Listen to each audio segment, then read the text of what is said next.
Okey. Kita teruskan dengan soalan yang kedua, iaitu soalan esei ya. Okey, dengan tidak membuang masa lagi, kita tengok kepada soalan esei ya. Okey. Yang pertama sekali, kita kaji dahulu jadual yang telah diberikan ya. Okey. Terdapat 3 set eksperimen ya. Dalam jadual ini terdapat 3 set eksperimen. Jadi kalau kamu perhatikan set yang pertama dan juga set yang kedua ni, okay? Kalau kita perhatikan set yang pertama dan juga set yang kedua, okay? Yang berwarna kuning ini adalah sama, zinc berlebihan, kedua-duanya menggunakan zinc yang berlebihan. Kemudian isi padu yang digunakan, isi padu asid yang digunakan 50, yang ini pun 50 cm padu. Kemolaran asid juga sama, 1 molar dan juga 1 molar. Suhu juga sama ya, 30 dan juga 30.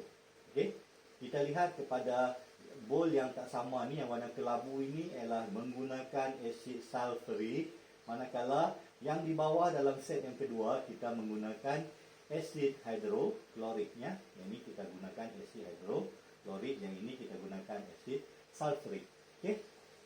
Jadi ini adalah perbezaan ya, dan kita tahu dalam tajuk kadar tindak balas ada 5 faktor yang telah dipelajari. Yang pertama iaitu faktor saiz, okey.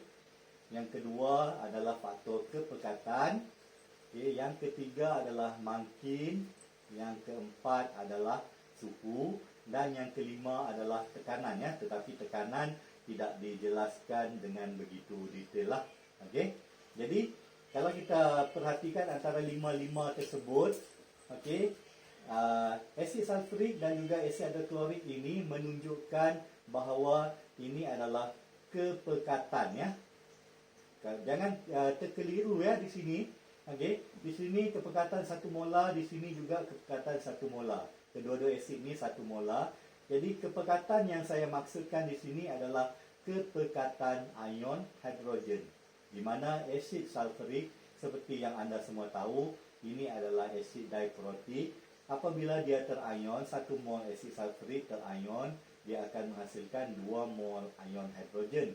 Manakala asid hidroklorik ini adalah asid monoprotik, jadi apabila dia terion dalam air, dia akan menghasilkan 1 mol ion hidrogen. Okey, jadi antara asid sulfurik dan juga asid hidroklorik ini, okey, kepekatan ion hidrogennya adalah tidak sama ya.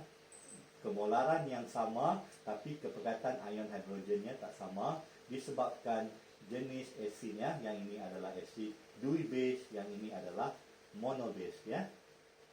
Okey, jadi kita rujuk kepada soalan eksperimen 2 dan juga 3. Abaikan eksperimen yang pertama pula. Okey, kalau kamu perhatikan di sini, zinc kedua-duanya berlebihan. Isi padu asid juga sama, 50 cm padu. Asid, jenis asid yang digunakan juga sama, tak sama macam di atas tu ya. Ini asid hidroklorik, yang di bawah juga adalah asid hidroklorik. Kemolaran asid hidroklorik juga adalah sama. Jadi kita perhatikan yang di sebelah belakang, yang berwarna hijau ini 30, dan yang di bawah ini adalah 40. Okey, warnanya terang sangat jadi tak nampak. Okey, ini adalah 40 darjah Celsius. Okey, ini adalah 30 darjah Celsius.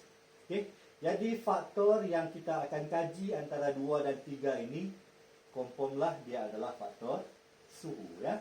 Yang ini adalah faktor kepekatan ion hidrogen ya, kepekatan ion hidrogen. Okey, jadi saya harap dengan penjelasan untuk jadual yang diberikan ini anda jelas. Okey, jadi kita teruskan kepada soalan esei ya. Okey, soalan yang pertama iaitu soalan A ya. Soalan A, berdasarkan eksperimen 1, 2 dan 3, nyatakan 2 faktor yang mempengaruhi kadar tindak balas. Jadi kita dah bincangkan tadi di atas, saya dah jelaskan tadi. Yang pertama, 1 dan 2 adalah kepekatan ion hidrogen, manakala 2 dan 3 faktor yang berbeza di sini adalah faktor suhu ya. Faktor yang dikaji di situ adalah faktor suhu. Okey. jadi 2 markah. Okey, ini adalah poin yang pertama, ini adalah poin yang kedua. Okey.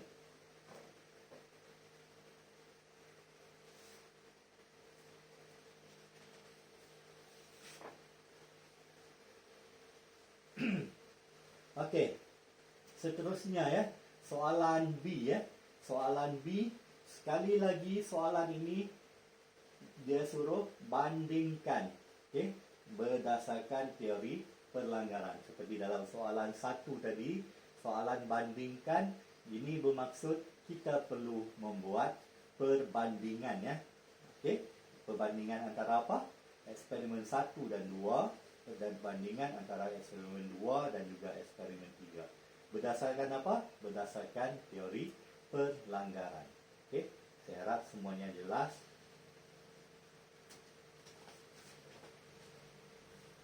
Okey, kita pergi dahulu kepada eksperimen 1 dan juga eksperimen 2 ya.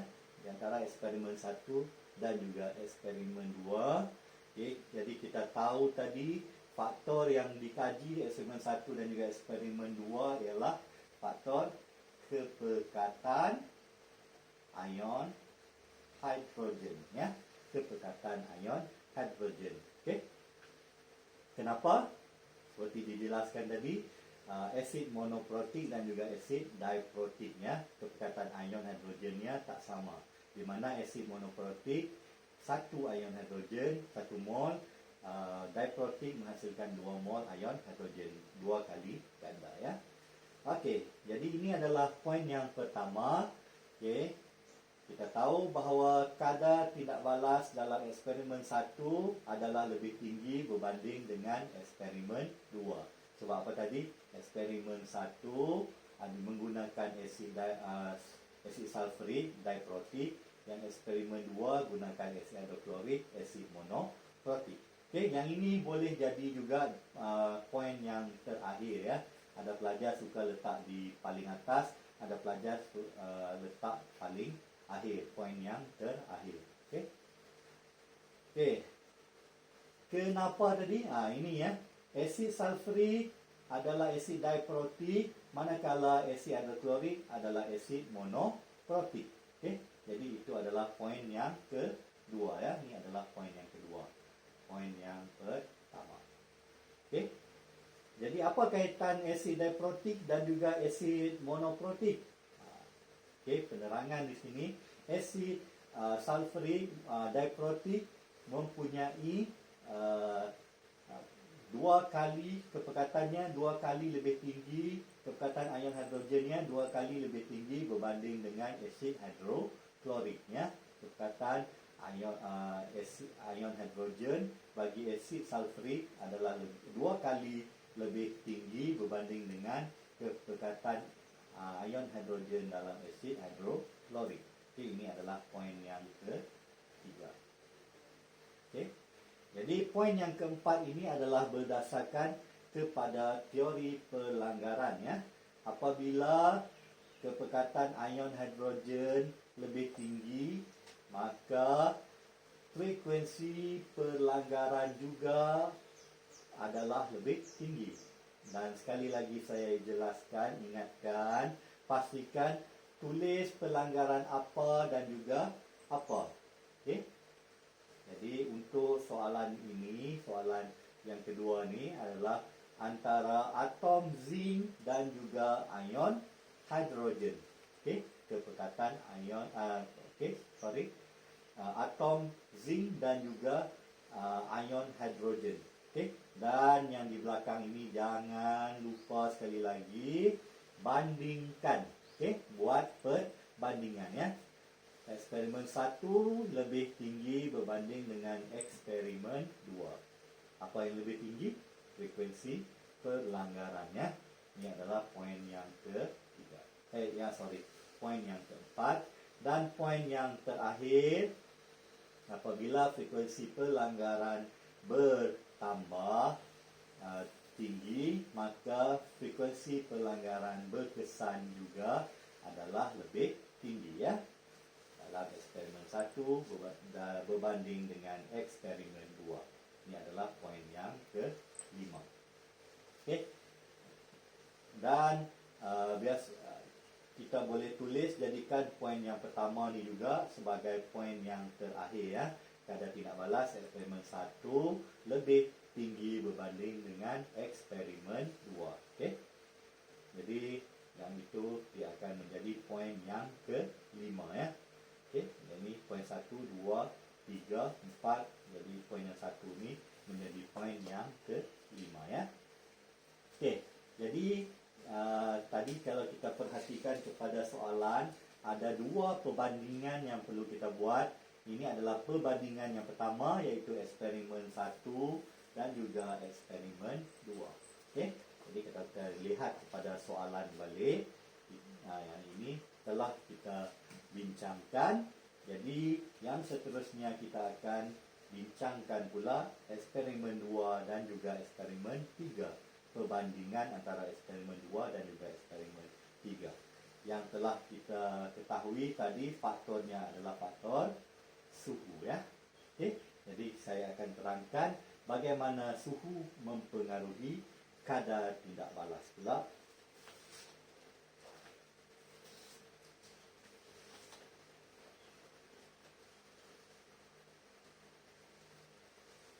Okey, yang ini adalah eksperimen perbandingan di antara eksperimen 2 dan juga eksperimen 3. Faktornya adalah suhu ya. Jadi kita ingat tadi yang ini adalah 30 darjah Celsius, eksperimen 3 adalah 40 darjah Celsius. Okey. Jadi macam tadi juga, poin yang pertama ni sepatutnya ni adalah poin yang terakhir ya, poin yang kelima ya. Jadi semua tahu disebabkan eksperimen 3 suhunya lebih tinggi, jadi kadar tindak balas eksperimen 3 adalah lebih tinggi berbanding dengan eksperimen 2 ya. Okay. Lagi satu sebelum saya terlupa ya, ada pelajar yang tulis kadar tindak balas eksperimen 3 lebih cepat berbanding dengan eksperimen 2. Okay. Perlu diingatkan ya, jikalau kadar tindak balas, kita tidak boleh gunakan perkataan cepat ataupun lambat. Okey, itu hanya untuk tindak balas. Kita boleh kata tindak balas eksperimen 3 adalah lebih cepat berbanding dengan eksperimen 2 yang lebih lambat. Okey, kalau kadar, jangan pakai perkataan lebih cepat ya, lebih tinggi ataupun lebih rendah ya. Okey, itu perlu dijelaskanlah, perlu saya tegaskanlah. Okey. Jadi poin yang pertama, kita tahu tadi faktor suhu. Jadi terangkan bahawa eksperimen 3 mempunyai suhu yang lebih tinggi berbanding dengan eksperimen 2. Jadi itu adalah poin yang pertama. Buat perbandingan ya. Eksperimen 3 suhu lebih tinggi berbanding dengan eksperimen 2. Okey. Okey, kalau nak lebih jelas lagi, eksperimen 3 suhunya ialah 40 darjah Celsius berbanding eksperimen 2 suhunya hanya 30 darjah Celsius. Tu kalau nak lebih tepat lagi. Okey. Tapi mesti ada perkataan lebih tinggi ya, lebih tinggi. Okey. Okey. Seterusnya, apabila suhu lebih tinggi dalam eksperimen 2, maka yang terkait dengan suhu ialah pergerakan partikel ya, pergerakan partikel. Okey, pergerakan partikel ataupun zarah-zarah dalam eksperimen 3 adalah lebih laju berbanding dengan eksperimen 2. Okey. Kenapa pergerakan zarah itu lebih laju? Sebab eksperimen 3 suhunya lebih tinggi, dia memperolehi suhu yang tinggi, membekalkan lebih tenaga kinetik ya, lebih tenaga kinetik yang membolehkan partikel ataupun zarah bergerak dengan lebih laju ya. Okey. Jadi poin yang kedua di sini, apabila suhu tinggi, maka zarah mempunyai lebih tenaga kinetik, lebih tenaga kinetik dan bergerak dengan lebih laju. Okey. Kalau nak bandingkan ya. Okey, dalam Zara bergerak dengan lebih laju dalam eksperimen 3 berbanding eksperimen 2 ya. Buat perbandingan. Okey. Zara bergerak lebih laju, tenaga kinetik lebih tinggi dalam eksperimen 3 berbanding dengan eksperimen 2 ya. Okey.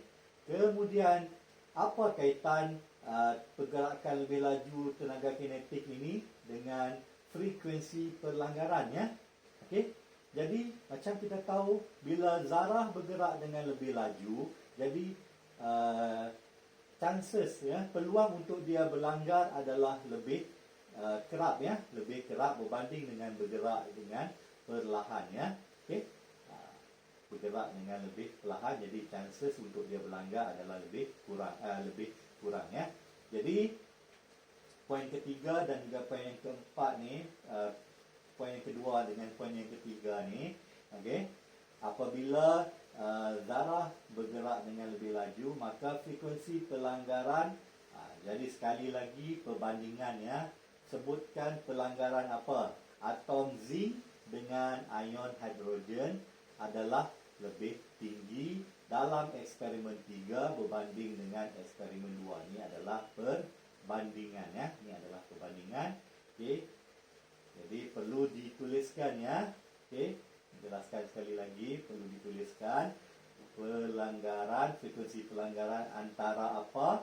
Atom zinc dan juga ion hidrogen adalah lebih tinggi dalam eksperimen 3 berbanding dengan eksperimen 2. Ini adalah poin yang ketiga. Poin yang keempat, okay, apabila frekuensi pelanggaran lebih tinggi, maka secara automatiknya frekuensi pelanggaran berkesan juga adalah semakin tinggi ya.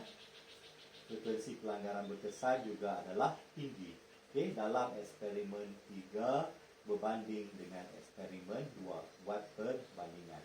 Okay, dan sekali lagi jangan lupa frekuensi pelanggaran berkesan antara apa? Antara atom zinc dan juga ion hidrogen. Okey, ini adalah poin yang keempat. Dan poin yang terakhir, okey, apabila frekuensi pelanggaran berkesan bertambah, maka kadar tidak balas dalam eksperimen 3 juga adalah lebih tinggi berbanding dengan eksperimen 2. Okey, itu adalah poin yang kelima ya. Okey, jadi saya harap anda semua jelas dengan soalan jawapan soalan tersebut. Okey. Jadi kita teruskan dengan soalan yang berikutnya. Okey. Okey, soalan C ya. Lakarkan graf, okey, dengan menggunakan paksi yang sama. Ini jadi perlu diingatkan ya.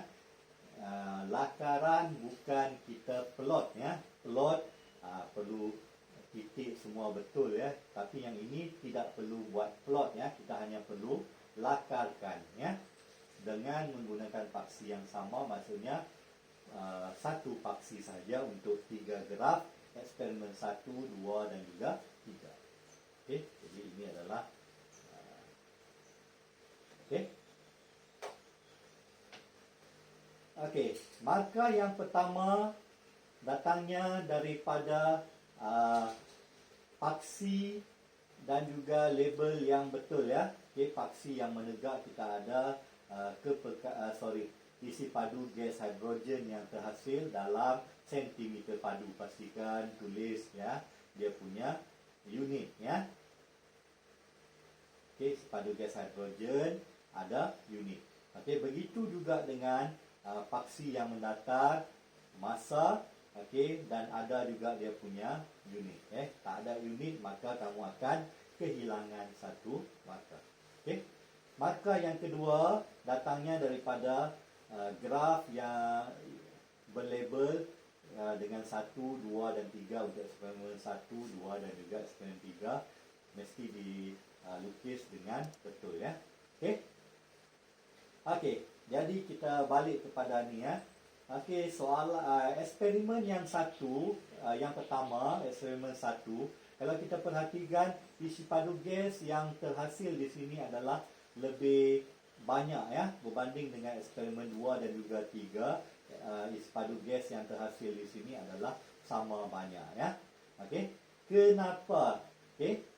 Yang ini sebab tadi kita dah jelaskan dia pakai asid sulfurik ya. Asid sulfurik menghasilkan bilangan ion terion kepada 2 mol ion hidrogen. Jadi sebab itulah dia menghasilkan isi padu gas 2 kali ganda berbanding dengan eksperimen 2 dan juga eksperimen 3 yang menggunakan asid hidroklorik.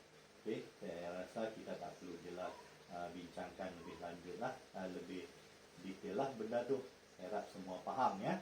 Okey, cuma saya nak jelaskan di sini untuk mencapai isi padu gas yang maksimum, kita dapati eksperimen 3 lebih dahulu ya mencapai isi padu maksimum berbanding dengan eksperimen 2 ya. Kenapa? Okey, sebab yang ini faktor suhu ya. Ini suhu okey 40 darjah Celsius, yang ini adalah suhu 30 darjah Celsius. Okey, 30 darjah Celsius. Okey, jadi eksperimen 3 mencapai isi padu maksimum gas hidrogen yang terbebas itu terlebih dahulu berbanding dengan asid pada suhu 30 darjah Celsius. Okey, saya harap tidak ada masalah dengan soalan tersebut ya. Okey, dan kita teruskan dengan soalan yang jawapan soalan yang terakhir ya. Okey, iaitu soalan D. Okey. Sekiranya eksperimen 2 diulang dengan menggantikan asid hidroklorik dengan asid etanoik. Okey. Sekali lagi dia suruh terangkan berdasarkan teori perlanggaran. Okey. Tapi kali ini dia tidak ada perkataan bandingkan. Okey. Jadi kalau tidak ada perkataan bandingkan, kita tak perlu bandingkan. Kita boleh jelaskan sahaja ya. Okey. Saya harap kamu jelas ya. Tidak ada perkataan banding, jadi tidak perlu dibandingkan ya. Macam soalan yang sebelum tadi ada perkataan banding, jadi perlu dibandingkan, wajib. Yang ini tidak wajib kita bandingkan. Okey. Cuma kita lihat ya, eksperimen 3 tadi asid hidroklorik kemolaran sama, dia kata keadaan-keadaan lain adalah dikekalkan, kemolaran sama, isi padu sama, cuma jenis asid sahaja yang diubah ya, iaitu asid hidroklorik ditukarkan dengan asid etanoik. Okey, jadi kalau eksperimen 1 dan 2 tadi, asid hidroklorik dan juga asid sulfurik, dia punya kepekatan ion hidrogen disebabkan oleh perbezaan kepekatan ion hidrogen disebabkan oleh asid diprotik dan juga asid monoprotik. Kali ini asid hidroklorik dan juga asid etanoik, okay, perbezaannya ialah yang ini adalah asid kuat, manakala asid etanoik adalah asid lemah. Okey. Jadi apa perbezaan di antara asid kuat dan juga asid lemah? Okey, asid kuat dia terion sepenuhnya. Okey, menghasilkan ion hidrogen. Misalnya 1 mol asid hidroklorik, jadi dia terion dalam air menghasilkan 1 mol ion hidrogen. Okey, 1 mol asid hidroklorik terion dalam air menghasilkan 1 mol ion hidrogen. Ini bermaksud terion sempurna sepenuhnya 100%. Okey. Manakala asid etanoik ini adalah asid lemah. Jadi apabila dia terion dalam air, dia ada perkataan, dia ada tindak balas berbalik. Tindak balas berbalik itu itu bermaksud pengayunan separa. Jadi 1 mol asid etanoik dia tak menghasilkan 1 mol ion hidrogen. Okey, dia tak sampai 1, dia mungkin 0.7, mungkin 0.5. Okey, jadi disebabkan oleh darjah penceraian ion yang lengkap dan juga tak lengkap separa tadi, maka dia menghasilkan kepekatan ion hidrogen yang berbeza ya. Okey, jadi saya harap kamu jelaslah antara asid kuat dengan asid lemah, antara asid monoprotik dan juga asid diprotik. Okey, jadi kita teruskan berdasarkan teori pelanggaran. Jadi kita teruskan pada soalan ya. Okey, jadi apabila kita gantikan dengan asid etanoik, secara automatiknya kadar tindak balas menjadi semakin rendah ya. Kadar tindak balas menjadi semakin rendah. Okey, itu adalah poin yang pertama. Juga boleh menjadi poin yang terakhir ya. Okey. Kenapa? Yang macam saya jelaskan tadi, asid etanoik adalah asid lemah, manakala asid hidroklorik adalah asid kuat. Okey. Jadi kamu ada saja poin itu adalah poin yang kedua. Okey, ataupun poin yang kedua juga, asid etanoik teraion separa, manakala asid hidroklorik teraion sepenuhnya ya, teraion sepenuhnya, teraion lengkap ya, 100%, darjah perceraiannya adalah 1. Okey, jadi antara dua poin tersebutlah memberikan poin yang kedua. Okey, poin yang ketiga ya. Poin yang ketiga, asid etanoik mempunyai kepekatan ion hidrogen yang lebih rendah berbanding dengan asid hidroklorik. Yang ini saya buat perkataan saya buat perbandingan ya. Tak perlu bandingkan pun tak apa ya. Jadi kita bagi lebih tak apa, jangan kurang ya. Okey, sebab tidak ada perkataan bandingkan. Okey, kenapa asid etanoik kepekatan ion hidrogennya lebih rendah? Sebab dia teraion separa ya. Okey, jadi apabila kepekatan ion hidrogennya semakin rendah, macam biasa, frekuensi pelanggaran ini adalah berdasarkan teori pelanggaran ya. Frekuensi pelanggaran antara apa? Atom zinc dan juga ion hidrogen semakin rendah ya, semakin rendah. Okey, berbanding dengan asid hidroklorik, di mana ion hidrogennya, kepekatan ion hidrogennya adalah lebih banyak ya, lebih tinggi.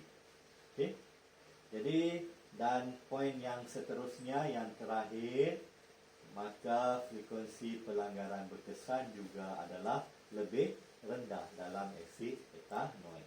Okey, okey, jadi itu berkaitan antara poin yang keempat dengan yang kelima. Frekuensi pelanggaran rendah, maka frekuensi pelanggaran berkesan juga adalah rendah, maka kadar tidak balas adalah semakin rendah.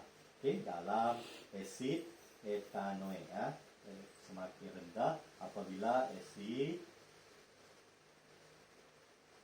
etanoik digunakan. Okey, jadi saya harap pelajar-pelajar sekalian dapat faham dengan jelas apa yang telah saya terangkan tadi. Okey, sebelum saya mengundurkan diri, saya minta maaf seandainya ada kekurangan, ada kesalahan yang saya terangkan tadi. Okey, jadi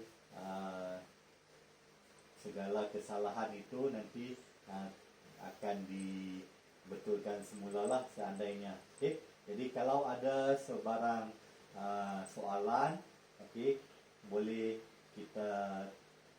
tanya di dalam grup Pacuan Gemilang, grup Telegram Pacuan Gemilang Tertinggi PPD Kubang Pasu tu, ataupun tanyalah secara direct kepada saya ya. Okey, Sekian, terima kasih. Assalamualaikum warahmatullahi wabarakatuh dan salam sejahtera.